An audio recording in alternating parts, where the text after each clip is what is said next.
ಶಿವಗಿಲ್ಲದರುವ ಹೂವ ತರುವರನಿಗೆ ಹುಲ್ಲ.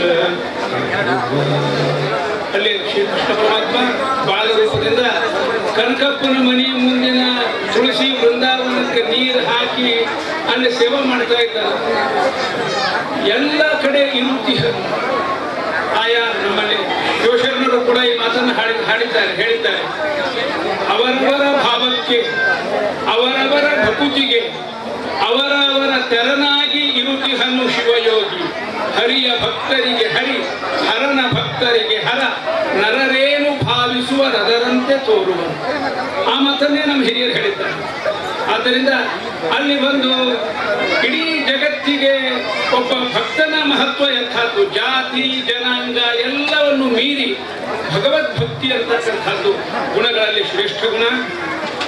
ನಿಜವಾದ ಶ್ರೀಮಂತಿಕೆ ಅಂದ್ರೆ ಅದು. ಶ್ರೀಮಂತರು ಅಂದ್ರೆ ದುಡ್ಡಿದ್ದವರಲ್ಲ ಶ್ರೀಮಂತರು. ಯಾರು ಶ್ರೀಮಂತರು? ಶ್ರೀಮಂತ ಮೇನಂ ಹನುಮಂತ ಮಾಹು. ಮಧ್ವಕಾರ ಹೇಳಿದ್ರು, ಶ್ರೀಮಂತ ಮೇನಂ ಹನುಮಂತ ಮಾಹು. ಯಾಕ್ರಿ ಹನುಮಂತ ಶ್ರೀಮಂತ ಅಂದ್ರ ಏ ಗುಣಾನಾಮ ಜಗತ್ ಪ್ರಸಿದ್ಧ ಯಂತೇಷು ತೇಷು ಸ್ಮ ನಿದರ್ಶಯಂತಿ ಸಾಕ್ಷಾನ್ ಮಹಾಭಾಗವತ ಪ್ರವರ್ಧಂ ಶ್ರೀಮಂತವೇನಂ ಹನುಮಂತ ಮಾಹು. ನಾವು ನೌಕರಿ ಸಿಕ್ಕರೆ ಸಂತೋಷ ಪಡ್ತೀವಿ, ಒಂದು ಮನೆ ಕಟ್ಟಿದ್ರೆ ಇನ್ನೂ ಸಂತೋಷ ಪಡ್ತೀವಿ, ಪ್ರಮೋಷನ್ ಆದ್ರೆ ಸಂತೋಷ ಪಡ್ತೀವಿ, ಕಾರ್ ತಗೊಂಡ್ರೆ ಸಂತೋಷ ಪಡ್ತೀವಿ. ಏನ್ರಿ ಎಷ್ಟೊಂದು ಜೀವನದೊಳಗೆ ಮ್ಯಾಲ ಏರ್ ಹೊಂಟ ಇದ್ದಾಗ ನೋಡ್ರಿ, ಗಾಡ್ ಫಾದರ್ಸ್ ಸಪೋರ್ಟರ್ಸ್ ಇದ್ದಾಗ ಪಾಲಿಟಿಷಿಯನ್ಸ್ ಹಿಡಿದಿರ್ಬೇಕು ಅಂತ ಮಾತಾಡ್ತೀವಿ. ಮನುಷ್ಯ ದುಡ್ಡು ಮಾಡಿದ್ರ, ಮನಿ ಕಟ್ಟಿದ್ರ, ಕಾರ್ ಕೊಂಡ್ರ, ಜೀವನದೊಳಗೆ ಬೆಳೆದ. ಆಧ್ಯಾತ್ಮಿಕ ದೃಷ್ಟಿಯೊಳಗೆ ಇದೆಲ್ಲ ಬೆಳವಣಿಗೆ. ಶ್ರೀಮಂತ ಅಂತೀವಿ ದುಡ್ಡಿದ್ದವನನ್ನ, ಅವನು ಶ್ರೀಮಂತ ಅಲ್ಲ.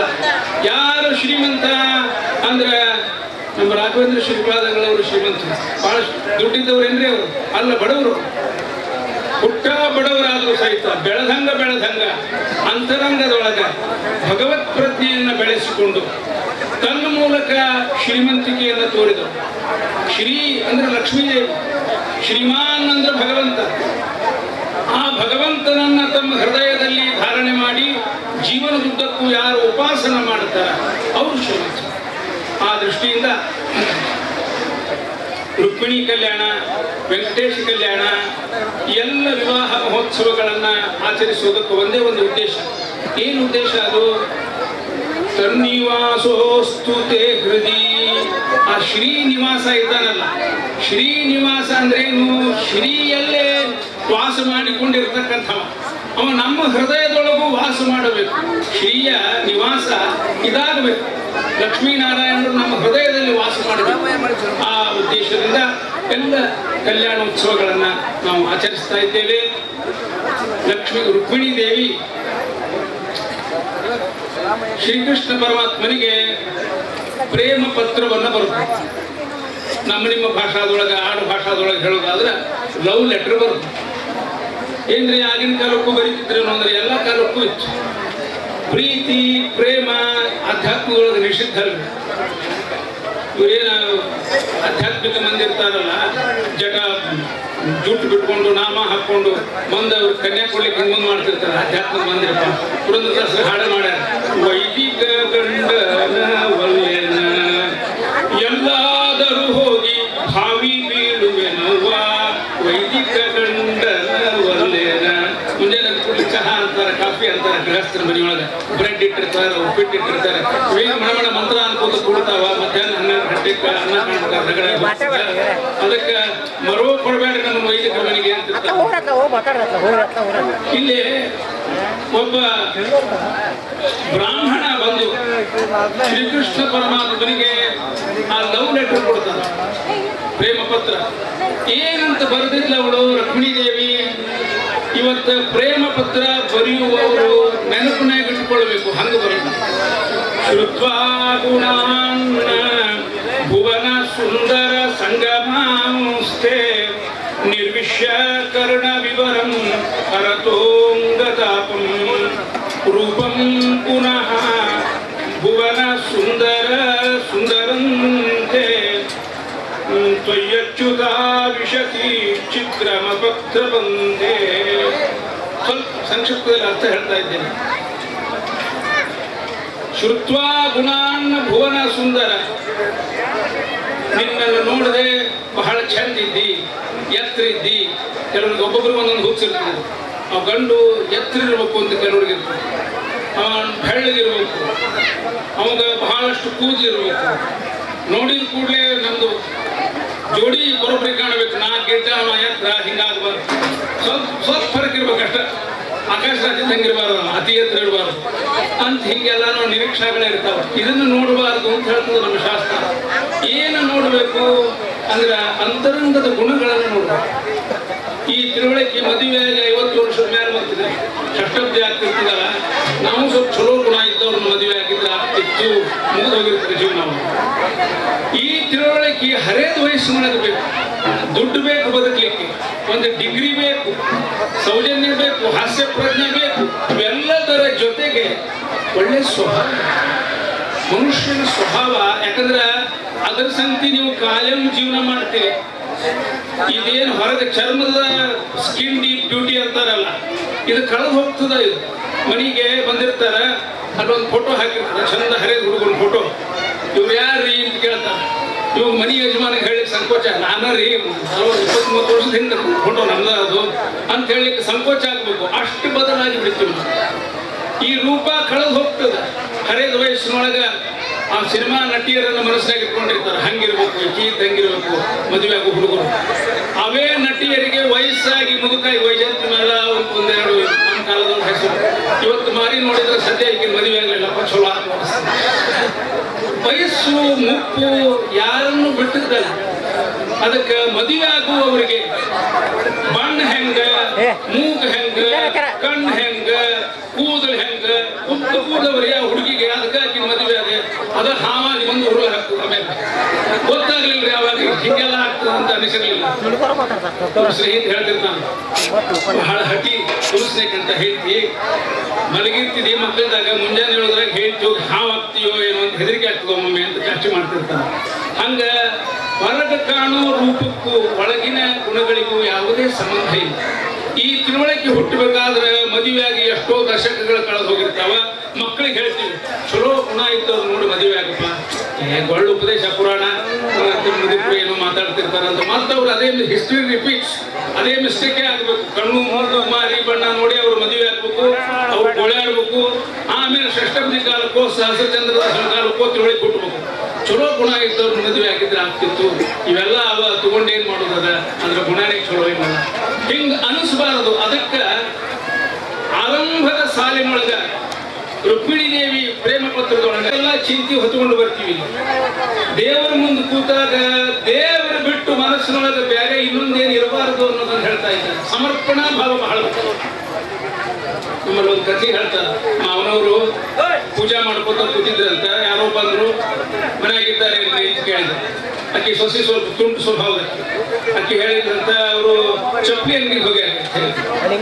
ಇಲ್ಲೇ ಕೂತಿ ನಂಬರ ಹಿಂಗೆ ಹೇಳ್ತಿದ್ದಿ. ಇಲ್ಲ, ನಿಮ್ ದೇಹ ಕೂತದ, ಮುಂಜಾನೆ ಚಪ್ಪಲಿ ರಿಪೇರಿ ಮಾಡಿ ಸೋಮರ್ಲಿಕ್ಕೆ ಹೋಗಿದ್ರಿ, ಅಂಗುಷ್ಟ ಕಿತ್ತಿತ್ತು, ಕಂಡಪಟ್ಟಿ ರೊಕ್ಕ ತಗೊಂಡ ನೆಟ್ಟಿ ಕೆಲಸ ಮಾಡಿಲ್ಲ ಅಂತ ಅವ್ನು ಬೈ ಕೂತ ಕೂತಿರಿ ದೇವ್ರ. ನಿಮ್ ಮನಸ್ಸು ಓದಿ ನಾನು ಅಂತ ಹೇಳಿದ್ನಂತೆ. ಹಂಗ ನೀವಿಲ್ಲ, ಮನಸ್ಸು ಎಲ್ಲಿರ್ತದ ಅಲ್ಲಿ ಇರ್ತೀವಿ. ದೇವ್ರ ಮುಂದೆ ಕೂತಾಗ ಮನಸ್ಸು ಕಿರಾಣಿ ಅಂಗಡಿಯೋ ಕಿಟ್ಟು ಬಂದಿದ್ದೆ ಉಕ್ಕಿ ಹೋಗ್ತದೋ ಏನೋ ಅಂತಿದ್ರೆ ದೇವ್ರ ಗುಡಿಗೆ ಬಂದು ಏನು ಪ್ರಯೋಜನ ಇಲ್ಲ. ಸಮರ್ಪಣಾ ಭಾವ ಸತ್ಯಾತ್ಮ ತೀರ್ಥರು ಒಂದ್ ಕಡೆಗೆ ಹೇಳ್ತಾರೆ, ಒಬ್ಬ ಗಂಡಸ ಧಾರ್ಮಿಕ ಆದ್ರೆ ಬರೇ ಒನ್ ಇಂಡಿವಿಜುವಲ್ ಬಿಕಮ್ಸ್ ರಿಲಿಜಿಯಸ್, ಒಬ್ಬ ವ್ಯಕ್ತಿ ಮಾತ್ರ ಧಾರ್ಮಿಕ ಆಗ್ತಾನೆ. ಒಬ್ಬ ಹೆಂಗಸು ಧಾರ್ಮಿಕ ಆದ್ರೆ ಒಂದು ಇಡೀ ಕುಟುಂಬ ಧಾರ್ಮಿಕ ಆಗ್ತದೆ. ಇಡೀ ಕುಟುಂಬದ ಧಾರ್ಮಿಕತೆಯನ್ನ ಎತ್ತಿ ಹಿಡಿಯತಕ್ಕಂಥ ಸಾಮರ್ಥ್ಯ ಯೋಗ್ಯತೆ ಇರೋದು ಗೃಹಿಣಿಯಲ್ಲಿ. ಆದ್ದರಿಂದ ಅವರಿಗೆ ವಿಶೇಷವಾಗಿ ಹೇಳ್ತಾರೆ, ಏನು ಮಾಡ್ತೀರಿ ಸಮರ್ಪಣಾ ಭಾವದಿಂದ ಮಾಡಿ. ರುಕ್ಮಿಣಿ ದೇವಿ ಮಾಡ್ತಾರೆ, ಬರೇ ದೇವ್ರ ಗುಡಿಯಾಗ ಬಂದಾಗಲ್ಲ, ಮನೆಯೊಳಗೆ ಕೆಲಸ ಮಾಡುವ ಮುಂದೆ ಸಹಿತ. ನಮ್ಮಲ್ಲಿ ರಾಯಚೂರು ಮಾನ್ವಿ ಕಡೆ ನಮ್ಮ ದೇವಸ್ಥಾನಕ್ಕೆ ಆಗಮಿಸಿದ್ದಾರೆ. ಅವರು ನಮ್ಮ ದೇವಸ್ಥಾನದ ಸಂಪೂರ್ಣ ಮೇಲ್ವಿ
Okay.